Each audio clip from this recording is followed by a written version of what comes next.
Hey guys, welcome back to the Bitcoin Fortress podcast.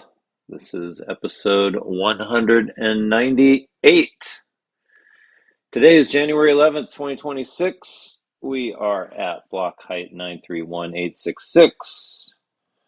Moscow time 1101 and fees are 1, 2, and 2.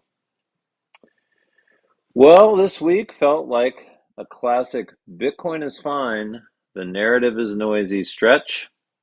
ETF flow whiplash, TradFi pushing deeper into Bitcoin products, policy chess moving forward in DC, and the usual reminder that custody plus security still matters.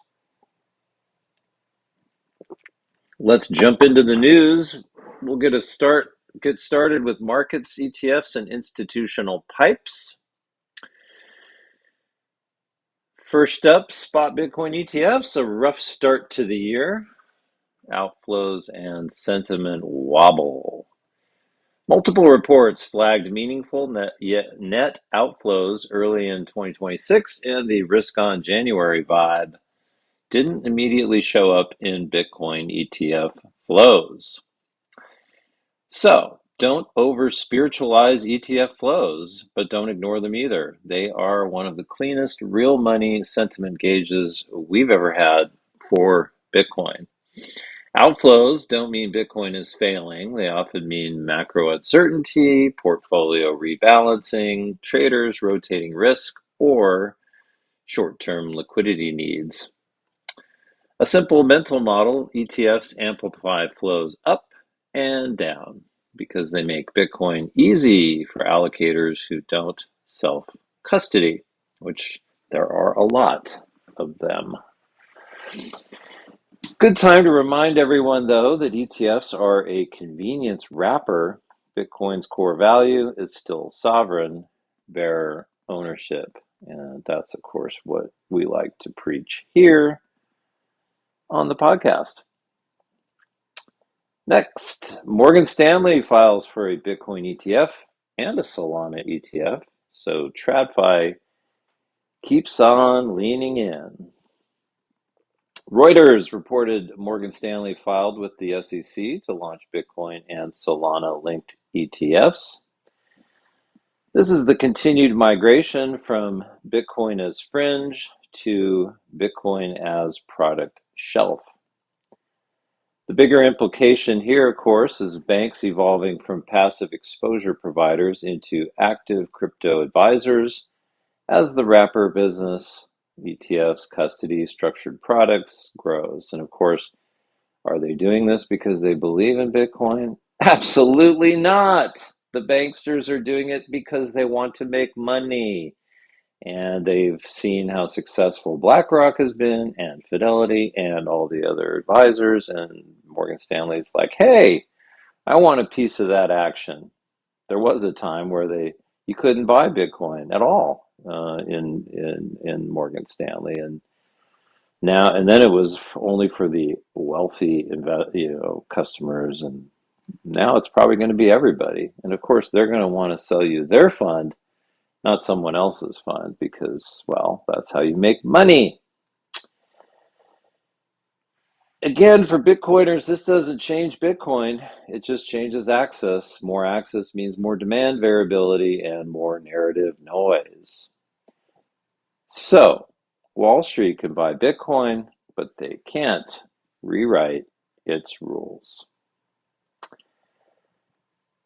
Next up, some Bitcoin price action, pullback hesitation around the low 90s. CoinDesk noting that Bitcoin failed to hold a rally attempt and is drifting back towards $90,000. A choppy tape is normal when macro catalysts are pending and ETF flows are inconsistent. There's also, in my opinion, a big narrative battle going on right now about, is the 4-year cycle dead? Because everybody sold at the all-time high last year because they thought, oh, that's the peak and it's going to go down 80% or 90%. So let's just get out.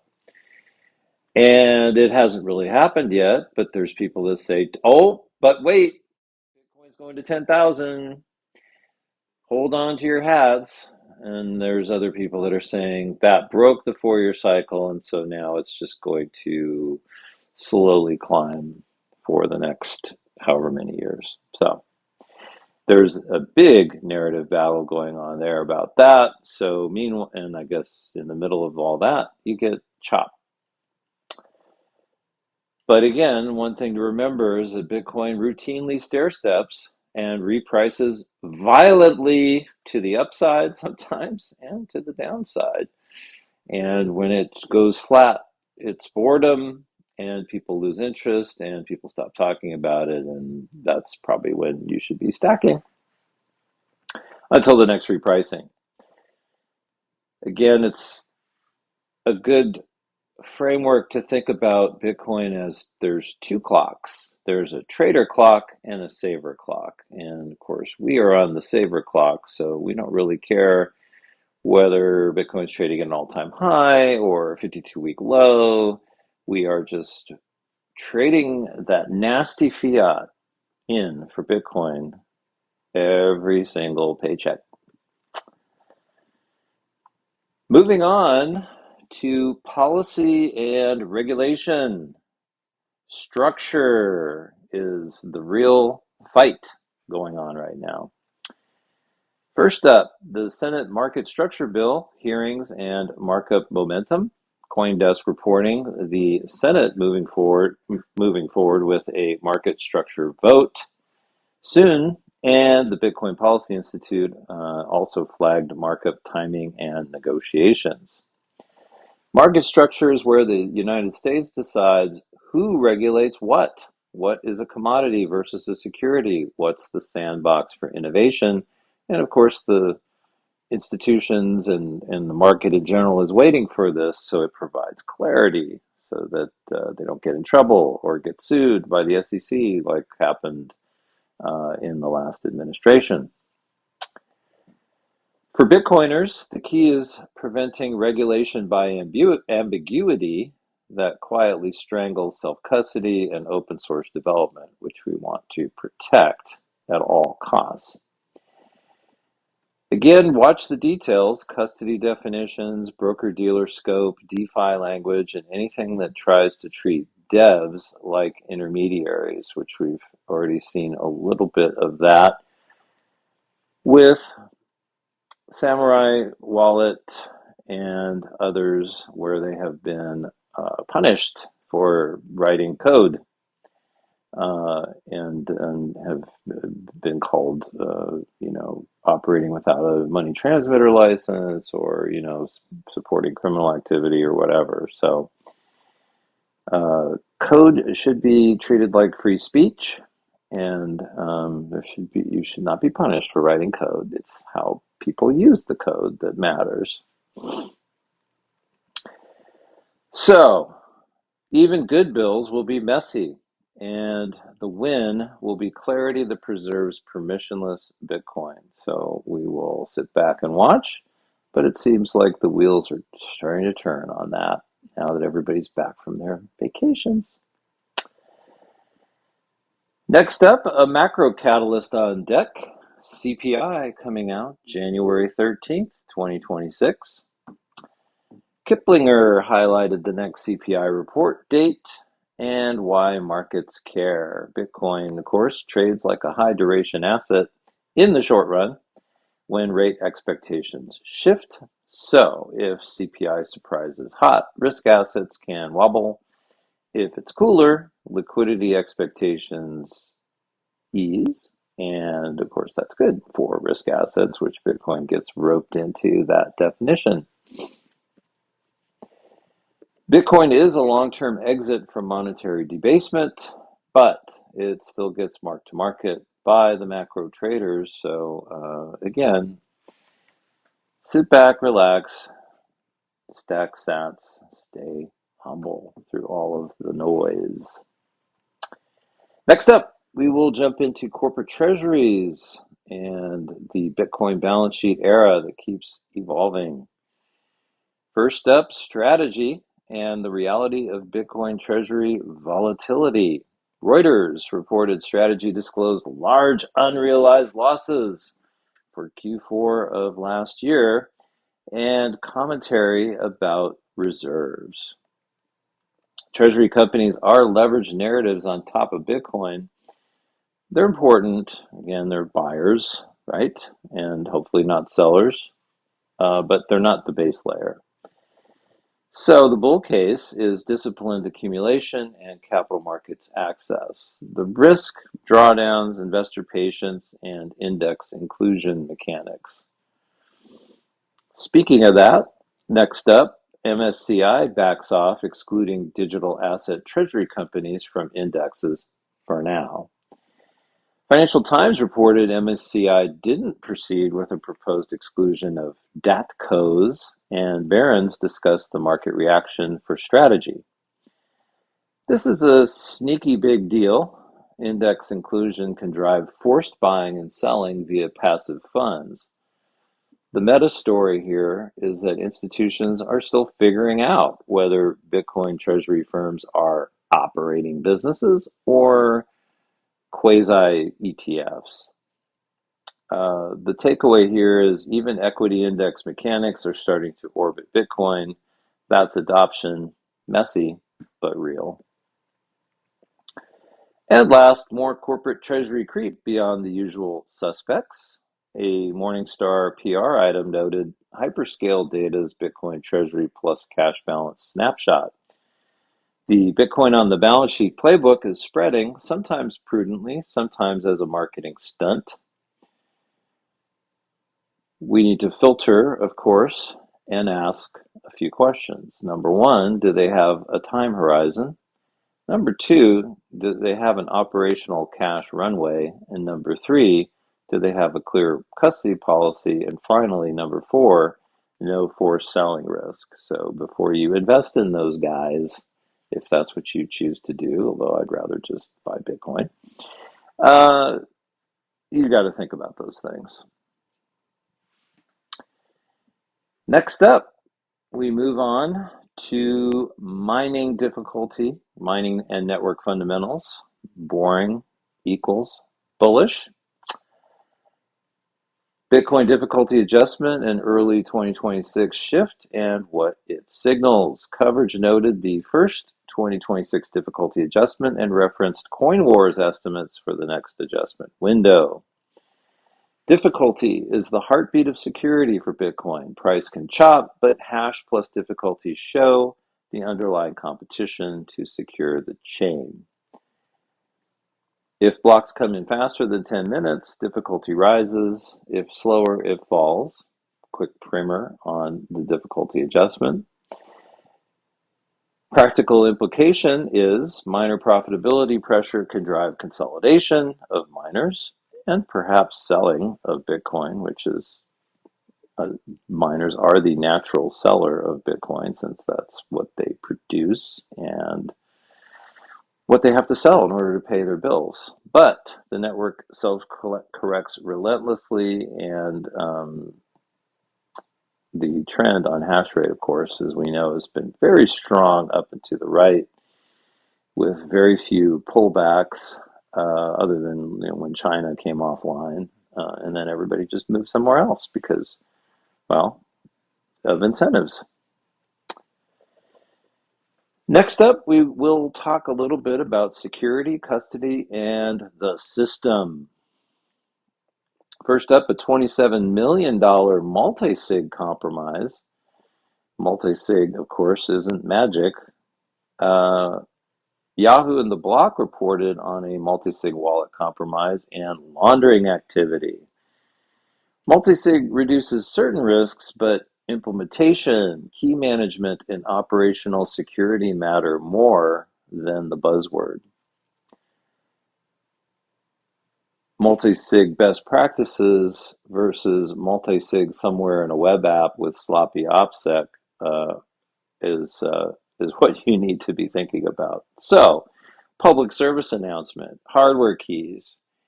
If you have a 2 of 3, make sure that one of your keys is somewhere else, not at your house. If you have both of them at your house, then you don't really have good OPSEC. And don't leave one at your house and then also leave the backup paper or steel key in your house, because they could use that to restore the key and then take the other key and then you're SOL. So, and then of course, recovery drills and then minimizing attack surface, all very important things to remember. Uh, so, multi-sig is great if you implement it correctly. If you don't implement it correctly, if both of your keys are of your two of three, or even if you have three of five and three of your keys are all maintained online in, I don't know, your phone, in a folder, in a file somewhere that could be easily taken, then you have not really accomplished your goal.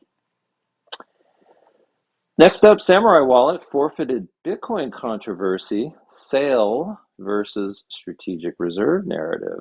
So Yahoo reported that the US Marshals have denied selling forfeited Samurai Wallet Bitcoin. Bitcoin Magazine framed the dispute around whether forfeited Bitcoin should have been handled differently. Financial surveillance versus privacy tools is what we're talking about here, and how the state handles seized Bitcoin. Even the rumor of government Bitcoin moving can become a market narrative because state custody is opaque by default. In fact, there was a rumor also that in conjunction with the taking of Maduro in Venezuela, that the U.S. also had, not only did it have its eyes on Venezuela's oil and natural resources, but also its Bitcoin, which supposedly they have something like 600,000 Bitcoin that they were accumulating from sale of oil or whatever they were doing. And so who knows what happened to that? That may end up in the US's coffers. We'll have to wait and see. I'm sure somebody online will figure it out by scraping through the data of the blockchain to see where those wallets are and whether or not they move. But again, more rumors about that. So, if you care about these outcomes, we just need to point back to self custody and privacy hygiene. All of that is very, very important, and we want to protect that Bitcoin. Moving on, product and protocol, keep it grounded. Bitcoin Core releases, keep your nodes current. Bitcoin Core maintains the live releases page. You can use this as recurring hygiene for your own implementation. But personally, I launched my Bitcoin Core quite a while ago, and I have just chosen not to upgrade to the latest version of the software just because. And then I didn't get worried about the whole Bitcoin Core 30, opcode, this and that. I just like fine. My code, my instance runs. It's always backward compatible. I'm not going to worry about it. So you can do the same thing if you want. Of course, remember, nodes aren't mandatory for owning Bitcoin, but they are foundational for verification culture. Using your own node to verify your coins is wonderful, good, and it also supports the network. If you run a node, though, pay attention to official release notes and upgrade thoughtfully, as I just mentioned. Some Bitcoin podcast themes from the past week. First theme, macro is the weather, Bitcoin is the climate. What Bitcoin did, ran macro structure heavy conversations. Episode listings show 2026 macro outlook among current episodes. Rate expectations can push Bitcoin around weekly, but the long-term driver is monetary credibility and adoption. The next theme, protocol development and quantum chatter, plus cultural split, institutions versus cypherpunks, And of course, we also have the ongoing battle between Bitcoin Core and Bitcoin Knots. Don't let quantum FUD become clickbait. Use it to teach yourself about what actually upgrades in Bitcoin and why decentralization is slow on purpose. And if you want to learn a bit more about quantum FUD, check out my blog. I wrote a few articles on that to try to cut through all of the drama and get to what's really going on there. Uh, Education is super important, and it's important not to panic when you just see something posted online or whatever. Deflation, productivity, and why the system prefers inflation is the third theme. Coin Stories featured Jeff Booth discussing why prices rise while quality gets worse, deflation versus inflation dynamics. I actually listened to I'm halfway through listening to that one myself. Always wonderful to listen to Jeff Booth. He's just an amazing guy and has an incredible worldview as it relates to Bitcoin and operating within the system that we have and trying to solve problems from the same system, which he talks about all the time. I, of course, have been writing about this or creating video posts on it in my blog. There's a new series that I just launched called Bitcoin versus the System. Inflation just isn't economics, it's governance by stealth. And Jeff talks about that a lot and about control systems and even gets into politics and how capitalism, we never really understood what capitalism is because we've never seen a true free market ever. And all governance systems, whether authoritarian, they're authoritarian capitalist or authoritarian socialist, they're all control systems. And he's just not a big fan of the politicians either, which I also like. And the fourth theme, neutral reserve assets in a messy geopolitical world. TFTC featured geopolitics framing, the Monroe Doctrine, multipolar world that maps to Bitcoin as neutral money narrative. When trust erodes, neutral settlement assets gain relevance. Bitcoin is the digital bearer version of that idea.